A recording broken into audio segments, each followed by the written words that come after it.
Hirsch, and this is EdCast, a program created and produced by educators for everyone interested in education.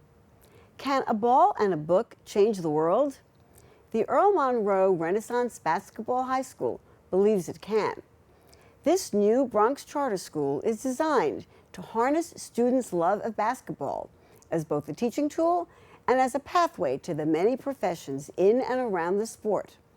Join me today as I speak with administrators, faculty, and students about this unique approach to student achievement, both within and beyond the classroom. Coming up now on EdCast.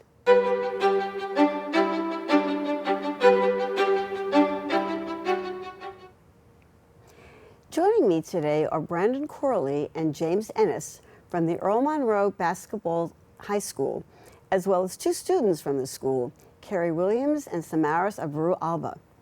Brandon Corley is the executive director of the Earl Monroe New Renaissance Basketball School. He is a graduate of Chicago State University with a BS in Mathematics, Secondary Education, and an MS in Educational Leadership from Baruch College. He is an established leader, teacher, and child advocate. He was a high school mathematics teacher working in Chicago, Philadelphia, and New York City. Prior to joining the team at Earl Monroe, Brandon was co-founder and academic director for South Bronx Community Charter High School. He also served as a program manager for New York City Men Teach, an initiative created to inspire more men of color to become teachers in New York City. Currently, he is a co-founder and executive board member for the Just Us Tribe. A Bronx native, James Ennis studied sociology and Black studies at DePaul University and special education at Boston University. With years of academic experience, he has been teaching at Earl Monroe for 4 years, where he has developed a curriculum, Sports Foundations, that introduces students to the many career paths surrounding basketball. Thank you all so much for joining us today on EdCast. We are so excited to be speaking about the Earl Monroe Basketball High School. I'm going to start with you, Brandon, and ask you to tell us a little bit about the genesis and the history of the school. How did it begin? Yes, so our school founder, his name is Dan Clores. He's a Peabody Award-winning filmmaker and playwright. There was a AAU program, a basketball program, the New York Wrens, one of the most successful AAU programs in the country. They were doing a great job of preparing students for a career in basketball on the court, playing basketball, helping students to get to college and do a number of different things. As time went on, they recognized that there was a need to help expose the careers in the basketball ecosystem to players to students who would not be players. And so he had this idea of how we could create this model. And so in 2021, we opened our doors to our first set of students and have been really excited about our growth ever since. And why is it named after Earl Monroe?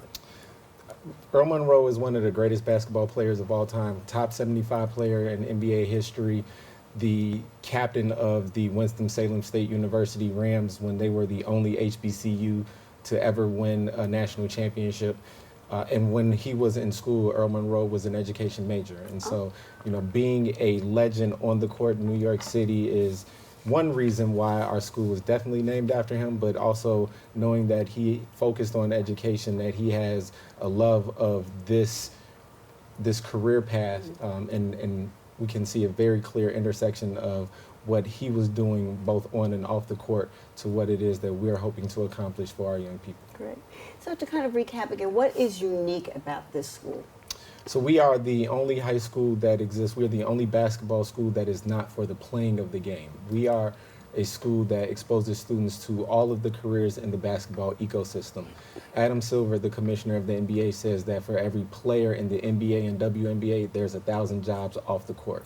Oh. We love basketball. I love basketball, and I wish that I could be a basketball player, but there's more of it's more likely that I would be able to fill one of those 1,000 rows and still have an opportunity to stay within the game. And so we want to make sure that our students have the same opportunities. They can continue to love basketball without ever having to play. If you've ever seen Kerry play basketball, then you know why this school exists, because he is not a basketball player. Oh, Kerry, don't let me say that about you here on EdCast. I'm sure you're very good.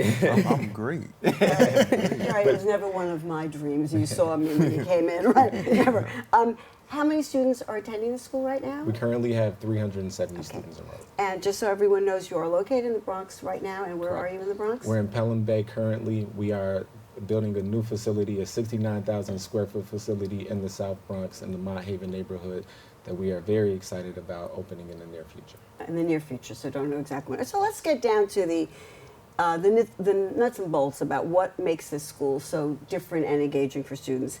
And I know that one of the things you said is that you use basketball throughout the curriculum. Yes. And basketball is kind of the hook to get students engaged in academic work. So I want to start by asking how we do that, but we have a brief clip of Dan Flores in which he also speaks about the aspects of the curriculum being used at the school.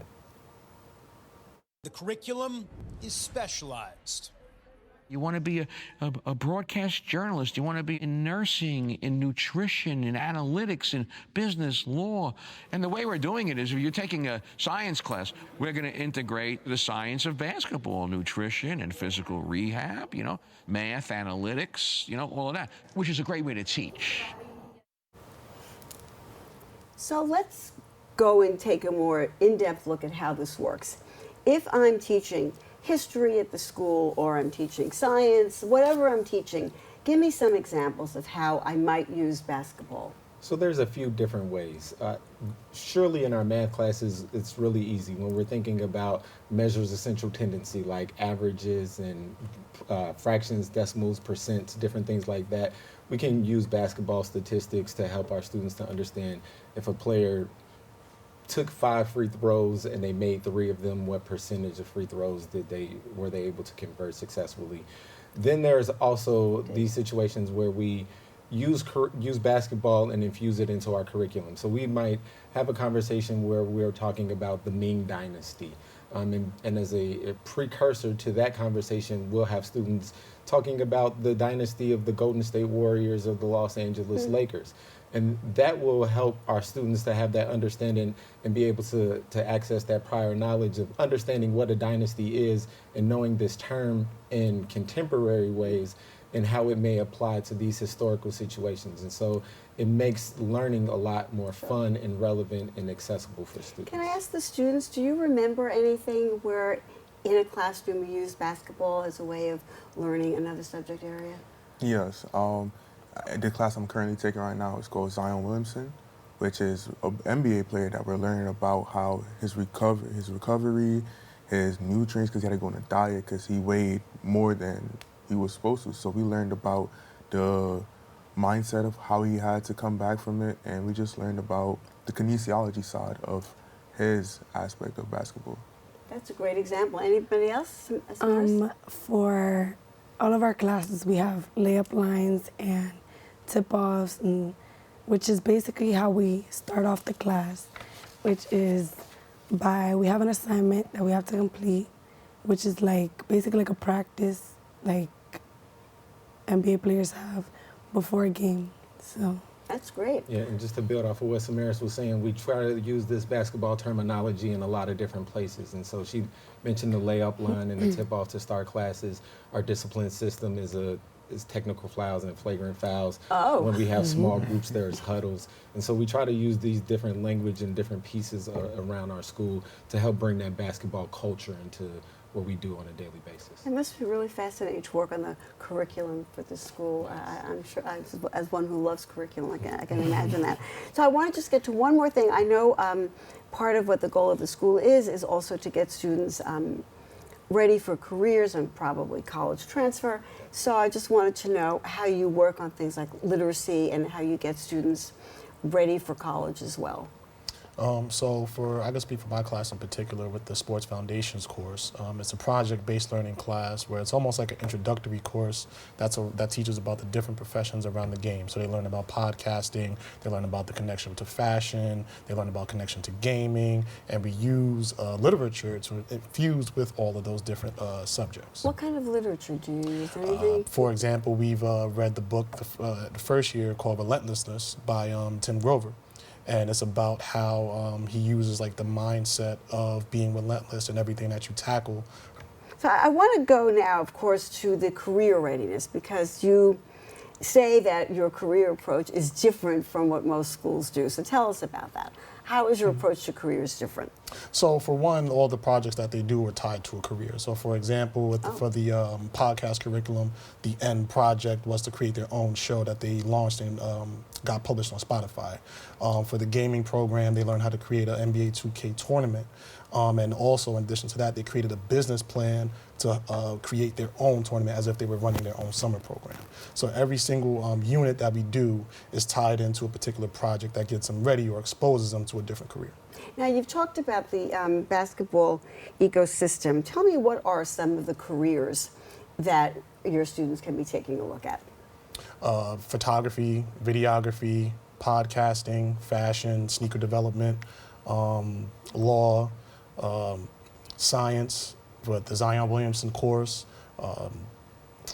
corporate America. We've taken trips to the Nike office, the NBA headquarters, so where they met Adam Silver, the NBA commissioner. They got to get feedback on their business proposal or their business plan that they have for their own clothing line, which is Carvey's a part of.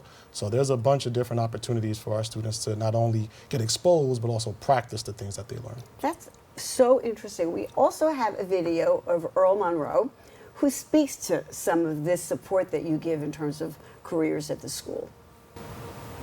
Well, we're using basketball to draw the kids in, and women as well love basketball as well. So we have co-ed population here. But the thing in a nutshell is that not everyone can be an NBA player. Not everyone can be a person that plays the game itself. And so we talk about all the ancillary things that happen, the things behind the scenes, and this is something that everybody can be a part of, and that's what we're trying to emphasize here. So, of course, Earl Monroe speaks to this very aspect of the school and all the different career paths that you show students. You you mentioned journalism, and one of the things that I noticed, of course, and was pointed out to me, is that you have a student newspaper called The Dwyer, which is named in memory of and named after the New York Times and Pulitzer Prize-winning journalist Jim Dwyer. Right. Tell me a little bit about that paper and who writes for it and how often that comes out and what you all think about that paper. Yeah, the Dwyer is a very important project to us. Recently in the news, they were sharing that newspapers, especially school newspapers, are kind of a dying breed. Around New York City, there are far fewer school newspapers than there were 10, 20 years ago. And the need for newspapers is definitely prevalent, and you can also see within the industry itself, print journalism is suffering, and a lot of shops are closing down, and so we want to make sure that there's still a space and an opportunity for this art form to continue. And so the Dwyer is our student newspaper. It's actually a class, it's not a club. And so students are earning a credit in order to pass the class, but they're also developing these skills that they can use down the line if they continue to pursue journalism. And Dan Flores, who you mentioned earlier, again, you told us that he's a Peabody award-winning documentary filmmaker. Yes. He also is a good friend of Jim Dwyer, as I recall, and so he probably was very involved in the student paper. Sure. Do any of you, the students, have any thoughts about the student paper in the journalism class? When I first saw the student newspaper, I was in shock because I took pictures for the school newspaper. So it was really cool to see that they're involving like the students in something that we could look at and be proud of, that we could show our parents like, hey, I was a part of this. I put my mind and thought into it. So it was really cool to see it actually physically. That's great. And how about you, Smart? I like that they show the rising basketball players in the newspaper and how the fashion classes like design their work and how they do runways to show off their work to the school. You know, as a writing teacher, one of the things we all know with pedagogy is that when students write about things that are important to them, their writing is better and they really are engaged in what they're writing about, and then they don't mind editing and revising because it's important to them. We're always telling you to revise and to edit, and you're thinking, ugh. But you know, when it's writing that's really that you want to get across, then that's really important. Now, you mentioned something about fashion, and I was going to get to this later, but maybe now's as good a time as any, and that is about girls at the school. But things like gender. I mean, do you feel, I know there are more boys at the school than girls. What is your take on being a girl at the school? Being a girl at the school, it's like any other school. And I like it because they also focus on, they don't focus on just the boys. We have sports for girls like volleyball and basketball, and then for the girls that are interested in fashion, we also have those. Fashion can be for boys as well, I suppose. Yeah. With a lot of it was last year, I think it was, that they made the, The fashion show? Yeah. And the boys, they went to the, They supported it. yeah, they supported How the, did you support it? What'd you do? So I took pictures for the fashion took pictures, show. okay. Yeah, and it was just spreading awareness that, hey, that the girls are doing something, let's support them as much as we can, because they're always supporting us. So And we it also- felt good to give back. That's great. we also have a girl mentoring group in the school. It's also held after hours, after school. And we just talk about how it's like being a girl in the new generation and how like older women's perspectives on younger women and how the world sees us now. That's very interesting. I'd love to hear some of that conversation. Now, I want, since you mentioned all these career paths, James, and the ecosystem surrounding basketball, I want to go and ask you a little bit about, do you have any industry affiliations or mentorships for the students that help them? And tell us a little bit about how you get those and what you may have going right now. So as of right now, we currently are trying to pair each student with their own mentor from the private sector. So students have had experiences where they got to work one-on-one with people to help guide them in whatever career choice that they wanted to pursue. We're currently putting together a fifth-year option for our students who want to take an extra or gap year to continue their education, where they get to learn life skills, they get to learn about the union jobs, different types of career paths outside of basketball. That may not just be tied to the game, but you know, it's also for whatever it is that they want to pursue. We also have an internship program where students are now going to be sent to different places to get firsthand experience in the job market. That's wonderful, really. Have the Knicks, I'm sorry. I was going to answer your question. I knew you were going to ask about the Knicks. The Knicks. There's big Knicks fans in my house. You know, win, lose, we're consistent. Yeah. So we have a great partnership with MSG. One of the things that they do, they have a speaker series. And so starting in February, once a month, members of the MSG community will come out and talk about the roles that they play within the organization, whether that's ticket sales or community relations, marketing, showing how young people can pursue a career within basketball, work for MSG, continue to work for the Knicks, have tickets to every Knicks game, and not ever have to go to practice, not ever have to worry about showing up on an injury report or things like that. We've had the Knicks City dancers have come out and had a workshop with our young ladies, our cheer and our dance teams, to help inspire them and show them what it takes in order to do this at a professional level. And so that's been one of the better partnerships that we've had. So some great folks over at MSG. This is amazing. Now, I want to make sure, because we're running out of time, that I get to ask Carrie and Samara some very key questions that I'm thinking of, and that is why you chose to go to the Earl Monroe School. Carrie, you're a senior now, correct? Yes. All right. What made you go there? It stood out to me. It was different from any other school, and I like to try something different, something new. So when I went to the school, I realized, like, wow, like, I've never seen this at any other school before, and the opportunities I got there was really life-changing. Like, it changed my perspective on every single thing I do now, and I would cherish this school as I get older and tell people about it, because it's really a great school.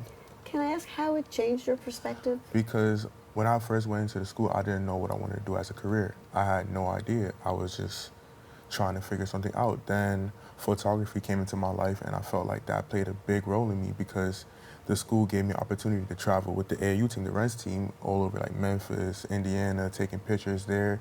And I also got the opportunity to be on the NBA floor and take pictures and record my peers playing basketball. Wow. So it was really cool, yeah. I bet. That's amazing. Yeah. Now, what about you, Samaras? What would draw you to the Earl Monroe Basketball High School? For me, the school stood out, like Gary said, that I saw opportunities in the school because at first I also didn't know what I wanted to do. So I wanted to do law, but in the school they showed me like the kinesiology course, which we talk about the athlete body, and it made me like look at nutrition and stuff. So it really opened my eyes to different fields that I can do. But also like the students in the school, probably. And you are a sophomore Yeah. this year. Mhm. And is it meeting your expectations of what you wanted? Yeah, In high it school? is. Yeah, of course. But before I applied to the school, my 8th grade year, I went into the school for like not really like a spend a day, but it was after, and like I got a tour of the school. My freshman year, I didn't get to go to the school, but I got accepted. I just didn't get to go. And then this year, finally, I'm here. Good for you. Now, Carrie, what are you doing when you graduate? So I'm probably looking into a college that would help me put me on like an MBA for to become an MBA photographer, or just get me still in the game of taking pictures while still being around basketball. So would this be more of a liberal arts degree that you Something would like be looking that, at are you thinking of staying within the CUNY system? Or? I feel like I would want to stay so I could still be a part of the Earl Monroe School. Oh, got it, right. Yeah. Stay in the city. I understand. And what about you now, Samaras? What would you tell somebody thinking about going to the Earl Monroe School? I'd like to know from each of you. If a friend of yours said, should I go to this school? What would you say and why? Do it. Do it, okay. Why? What Go would you ahead. say? My school opens a bunch of opportunities. They give you internships. They help you figure out what college is best for you and what classes are best for you. If you have any issues with any class, you can go to the main office and they'll find a class that's fit for you. Like my broadcasting class. I feel like that helped me build a connection with the people in my class and talk like we're doing right now, and talk how everything is around the world in our school and basketball, and mainly like how the students feel being in the environment of. So it sounds our like a school. very supportive, engaging environment. Yeah. What about you, Carrie? Now that you're going to be leaving this year, what would you tell someone thinking? I would tell them to cherish, I would tell them to go there, obviously, because it's amazing. And then I would tell them to cherish every single moment because it goes by fast. And looking at when I first started to now, there's a lot of growth in the school. There's a lot of new stuff that's coming to the school. And I wish I could stay longer, honestly. But I Don't feel, stay behind, move on. yeah, but I think it's just really a great experience. You can experience a whole lot. Now, one of the things I have to ask the faculty here is about the success of the school. Yes. How you measure the success of the school. Do you have any way right now, I know you're still new in the game, to use your Right. terminology. How are you measuring success at the school, and what evidence do you have? So a lot of it is predictions. Our inaugural graduating class, 95% of students are on track to graduate within 4 years. Okay. Knowing that some students may choose to, defer for a 5th year, but we are happy to see that most of our students are on that track. The majority of our students are passing Regents exams at a high clip. We're making sure that more students are college and career ready. Their scores are showing that they're college ready. And then, we'll see in a few years, but one of the other things that is a indicator of success for us is the evolution of the basketball curriculum. This year, we were able to institute a number of different courses around the game of basketball within the ecosystem. Students are not just learning about these courses, but they're actually applying their skills. Carrie's talking about how he's been a photographer with us. We have live streaming games. Mr. Ennis is working with students to set up not just the live stream for the different games and events that we have across the school, but they're going to be doing a podcast in the next few months. And so that class is working to build the chemistry and work out the kinks on what it means to be a podcaster. So, Samaris is going to be, as famous as folks like Joe Button, going to be out here telling everybody about the game of basketball through our podcast. And so we're really excited about those. Are many of your students going on to college? Yes, we just had a college fair last week where we had 60 different organizations, schools and organizations come out to talk to our young folks. Very, very active environment. Our young people had a blast. The overwhelming majority of students are intending to go to universities after high school. That's really wonderful. Just briefly, again, we are running out of time. I know you recently were a semifinalist for a big award. Yes. The Yas Prize. Yes. Can someone tell me a little bit about that, what that is and why you got that? Yes, the Yas Prize is a partnership with the Center for Education Reform. The Yas Group is what is called the Pulitzer Prize of Education. And so we are one of 25 institutions that were recognized for the innovative practices that we do. We received a STOP award because the model that we have really helps to transform the way that career education is taking place across this country. And we can be a model for schools all over the country on how we can prepare students for careers that they're actually excited about. We only have a second left. If I were watching this, I want to go to this school. I do want to go to this school, and I know very little about basketball. I didn't even understand that 5 minutes on the clock meant a half an hour left. I yelled at my husband and my son, "Hey, isn't this 5 minutes?" So, but even I now want to go to this school. So, how do you get into the Earl Monroe Renaissance Basketball High School? What do you have to do? So the best way to get involved in the school is to visit our website, earlmonroeschool.org. Students who are in 8th grade and even some students who are thinking about transferring can fill out an application and we'll get in contact with you. We're a lottery, and so in April, the student lottery will be held and we'll be introducing our new class. But again, students who are transferring and interested in becoming a part of our institution, they can probably do so in the next coming days or working soon. Really sounds like a wonderful, unique experience. This is a basketball game. I have one for Samaris, and Carrie, there's one for you. You can practice getting that ball into that hoop.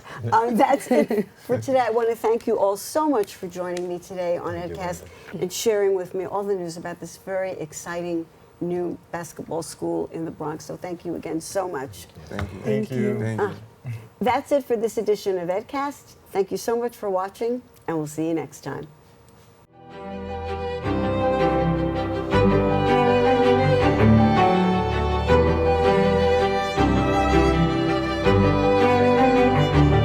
We'd like to hear from you. Please send your thoughts and comments to CUNYEdcast@gmail.com.